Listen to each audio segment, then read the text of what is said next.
Alors, le prochain OTC, du coup. Ah gros, Ouais. j'ai découvert un truc, faut absolument que je t'en parle, c'est un truc de dingue. Ouais, mais dis-moi. Star Wars. Star Wars. Star Wars. Star Wars. Star Wars. Tu connais? Non, non, raconte, c'est quoi? Ah gros, obligé. Obligé, tu connais. Et salut à tous et bienvenue sur cette vidéo. Aujourd'hui, c'est le Star Wars Day. On en profite donc pour parler de ce merveilleux univers qu'est Star Wars.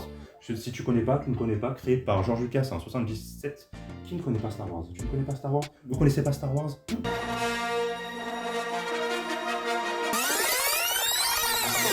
On disait, donc Star Wars, univers de science-fiction et plus précisément de space opéra, a été créé par George Lucas. Le premier épisode chez nous a été traduit par La Guerre des Étoiles, qui est sorti en 1977 et a connu un incroyable succès.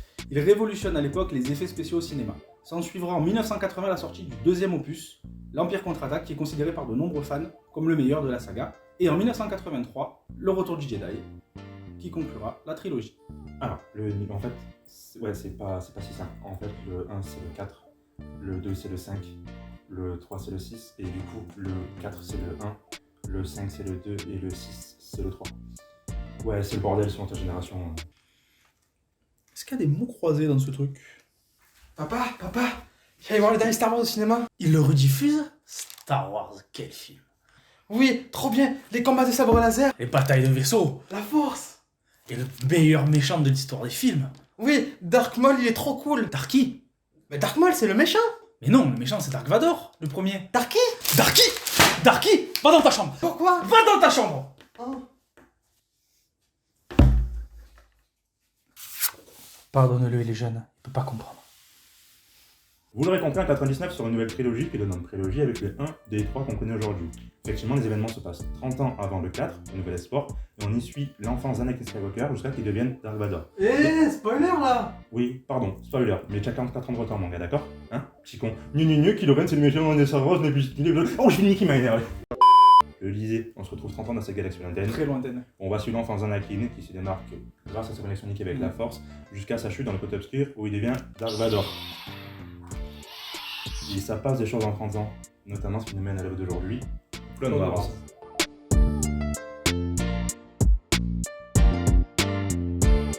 Nous allons éclaircir un point. Nous ne parlons pas de la série d'animation The Clone Wars, qui se situe avant le troisième épisode de la prélogie qui est La Revanche des Sith, qui se conclut en parallèle du même film. Vous devez déjà sans doute la connaître, et d'ailleurs elle introduit le personnage d'Ahsoka Tano, que vous avez sans doute vu dans l'incroyable série qui est The Mandalorian. D'ailleurs, tu l'as fini? Page de pub! Lego and Star Wars join forces so you can build a On va ici parler de la BD Clone Wars, dont le premier tome que nous vous présentons aujourd'hui est sorti en France en avril 2004, avant La Revanche des Sith. Pour se situer dans le temps, nous sommes juste après le deuxième film, L'attaque des clones, qui se finit justement par le début de la période appelée la guerre des clones. Ou en anglais, The Clone Wars. Star Wars, The Clone Wars. L'histoire démarre sur une voleuse qui vole, on ne juge pas, c'est son métier, un disque de données à un seigneur du crime. Elle parvient tant bien que mal à s'échapper avec son butin. En parallèle, on retrouve Maître Yoda et Mace Windu qui discutent de l'inquiétante absence du Jedi Qui-Gon Voss. Pour ceux qui ont vu la menace fantôme, donc le 1 qui n'est pas le 4, vous l'avez déjà vu. Et si, regardez, elle est là. Non? Vous le voyez pas? Et là, en compagnie plutôt douteuse. Ah, vous voyez? Effectivement, Qui-Gon Voss est un Jedi peu orthodoxe. Il a pour habitude de se fondre dans le milieu du crime. Il est même à la tête d'un réseau d'espions qu'il utilise pour enseigner le conseil Jedi. Stylé, hein? Yoda et Windu décident d'envoyer à la recherche de Voss son ancienne padawan, qui est devenue aujourd'hui Jedi, Aayla Secura. Elle aussi, vous la connaissez. Là, c'est elle. Là, c'est elle aussi. Mon corps saigne.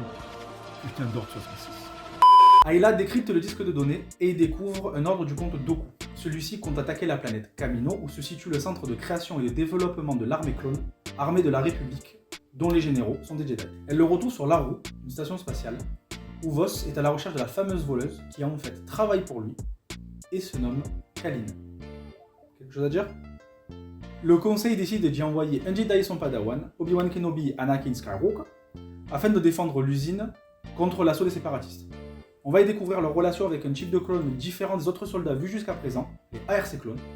les commandos de reconnaissance avancés. et plus particulièrement Alpha 17 ou Alpha. Tu le sais sûrement, mais les clones sont des clones. Jusque-là, c'est logique, mais ce sont les clones du Mandalorien Jango Fett. Les clones du classique ont subi des changements au niveau du comportement pour les rendre plus obéissants que le sujet d'origine. Ces changements sont dus à deux premières vagues d'essais de clonage. Les premiers étant des copies conformes de Jango Fett, qui n'étaient pas du tout obéissants et furent considérés comme un échec. La seconde vague fut modifiée et donc plus apte à suivre les ordres, et ils furent nommés les Alpha Clones.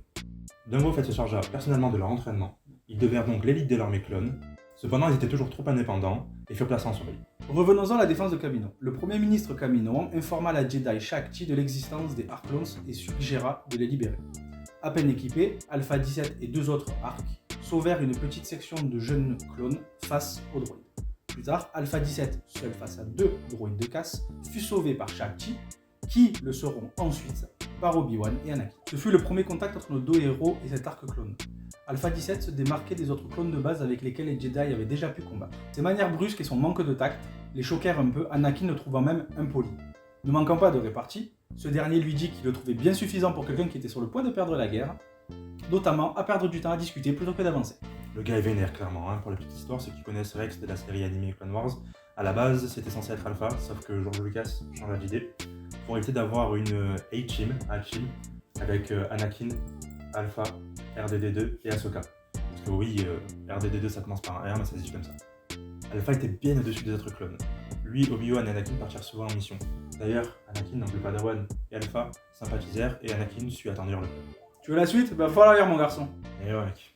Cette série de BD, si on vous la conseille, c'est pour plusieurs raisons. Déjà, ça étend l'univers, si comme moi, les films ne vous suffisent pas, vous avez du contenu supplémentaire et à l'époque, ça permettait d'attendre la sortie du film. Tout à fait. Deuxième raison, ça permet d'approfondir les relations entre les personnages et apprendre à en connaître d'autres. Par exemple, si je vous dis Plo Koon, pour vous c'est juste un Jedi chelou avec un masque. Pour ceux qui ont vu la série Clone Wars, comme moi par exemple, c'est bien plus qu'un poulet avec un respirateur. C'est un Jedi charismatique et attendrissant. Dans cette série de BD, dans le tome 1 plus précisément, qu'on vient d'aborder par exemple, on va voir la relation entre Obi-Wan et Anakin, une relation qui se dégrade suite aux événements du 2 et qui va mener au plus beau combat de sabre laser de toute la série, et aussi au plus déchirant. Cela fonctionne avec tout type de format, que ce soit BD, jeux vidéo, roman, série ou autre. Cela vous offre une toute autre immersion. Le sentiment entre lire un livre ou regarder un film, une série, un jeu vidéo est totalement différent et cela fonctionne avec tous les univers.